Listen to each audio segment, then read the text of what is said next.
Chapter 1 of Seven Taoist Masters. Charitable deeds are not meant to be a public performance. If you display compassion in order to show others your virtue, then your actions are empty of meaning. No matter how much you give to the poor, if you are doing it only to impress others, it is not charity. During the Sung Dynasty, 960 through 1279 CE, the Shinshi province, there was a small village of some 100 residents called Taiwei. Most of the villagers belonged to the Wang clan.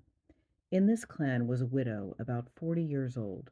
She had a son and daughter, but now both had married and left home.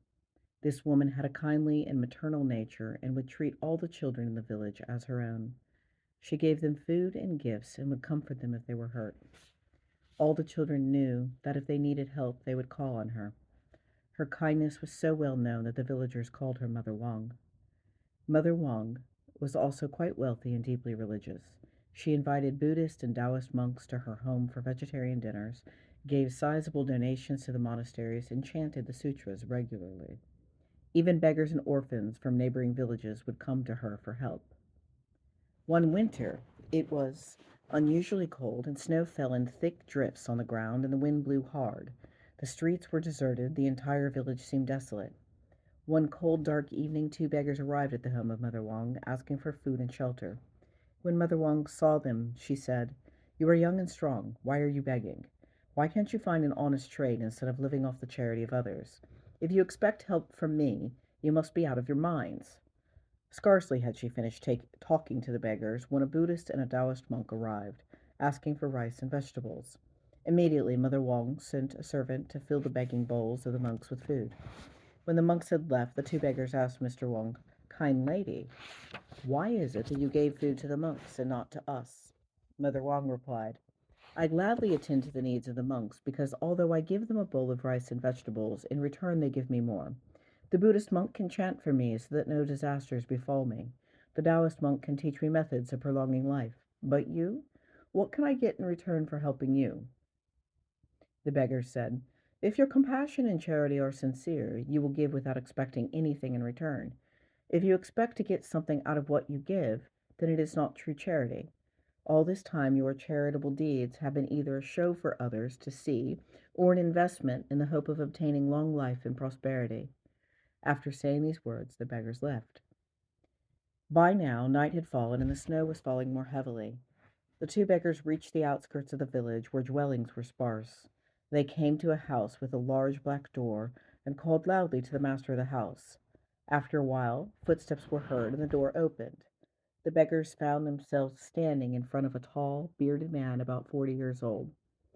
Although middle-aged, the man was of strong physique and appeared to have the bearing of one well trained in the martial arts. This man was named Wang Tie-hun. In his youth, he had studied the classics and had aspired to become a government official. However, he had repeatedly failed the civil service examinations and became disillusioned with scholarly pursuits. Subsequently, he abandoned the study of the classics and trained himself in the martial arts, becoming a knight who championed the cause of the poor and oppressed. On this winter night, he and his wife, son, and servants were roasting meat in front of the fire when the beggars knocked on his door. Wang Tie-sun saw the two beggars standing in the snow with thin clothing and bare feet, and immediately he said, "The night is cold, and you are at the edge of the village. You will not find another house nearby. No one should be traveling in this storm, let alone you who have no shoes and no winter coats. Why don't you come in with me? I have a guest room where you can spend the night and wait until the storm is over before you continue your way." The beggars were delighted and thanked Wang many times. Wang led them to the guest room and ordered his servants to bring in warm blankets and a hot meal. The beggars stayed at Wang's home for 2 days while the storm raged outside. On the third day, the snow stopped and the weather warmed. The two beggars decided it was time to leave, but as they were leaving their room, they saw Wang approaching them, followed by a servant bearing a tray of food and wine. "I have been busy taking care of some business the last 2 days, and did not give you the hospitality that you as guests should receive. Today I would like to eat and drink and talk freely with you." The beggars accepted his invitation gladly, and the three of them drank and ate and talked like old friends. When much had been said and much drunk, Wang asked his two guests, "Why are you beggars? Is it because you lost your money, or were you cheated by unscrupulous people? What skills do you have? Maybe I can help you restart your business by giving you some money. One of the beggars replied, My name is Gold is Heavy. His, pointing to his friend, is Empty Mind Chung. We've been beggars all our lives. Even if you gave us money, we would not know how to run a business. We are used to living without the weight of gold. When there is food, we eat. When we are tired, we find a place to sleep. We would rather be like the wild geese flying free than the domestic hen that never frees itself from material needs. If you aspire to fame and fortune, how can you free your spirit from the earthly realm? When Wang heard these words, he sighed and said, You are both sages who have freed yourselves from the material clutches of this earthly existence. I respect your wishes and will not pressure you any more.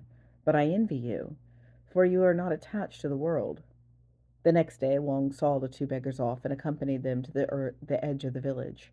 They said goodbye, but Wang was loath to return home and kept on walking with them. After a while they came to a bridge. The beggar stepped onto it and beckoned Wang to follow. Wang stared at the bridge. For as long as he lived in that area, he had never seen a bridge at the edge of the village. He hesitated, but his friends were calling him to follow them. He could hear them saying, Riches and fortune will disappear. Even the best clothes will wear out and become rags. The two of us have left the material world. We do not owe anybody anything, and we do not care about success and failure. What we have robbers cannot take away. The sun and the moon are our companions. We do not bow down to anyone. We are poor, and yet we possess the greatest treasure of all. When Wang heard these words, he hesitated no longer. He stepped onto the bridge and crossed over to the other side of the river. There he found the two beggars sitting at a table with food and wine. After drinking a few cups, Wang felt light-headed and sleepy. His two friends invited him to join them on a trip to a beautiful lake on top of a mountain. Wang had no sense of how long and how far they had traveled. When they arrived at the foot of a high mountain, Empty Mind Chung began to climb up the steep slopes. Wang looked at the cliffs and wondered if he would be able to climb them. Reading his mind, Gold is Heavy said, Don't be afraid, just follow my steps. You'll find that you can climb effortlessly. Wang did what he was told, and at once his body became weightless, and he seemed to float up the side of the mountain. When he reached the top, Wang saw a lake of clear, tranquil water. In the middle of the lake were 7 golden lotus flowers in full bloom. Wang looked at the flowers, and as if he could read Wang's thoughts. Empty Mind Chong said, They are beautiful, aren't they? Do you wish that you could have them? And before Wang could reply, Empty Mind Chong had walked across the water and returned to his side with the lotus flowers in his hand. He handed the flowers to Wang and said, Take care of these flowers. They are the spirits of 7 enlightened souls destined to be your disciples. Their karma is tied to yours. When you meet them, remember Gold is Heavy and Empty Mind Chong and the 7 flowers we have entrusted to your care. Wang carefully put the flowers in his robe. Is there a chance that we will meet again? Wang asked the two friends. Empty Mind Chong said, We should meet again before too long, perhaps 3 months from now. Look for me by the bridge where our karmas are intertwined.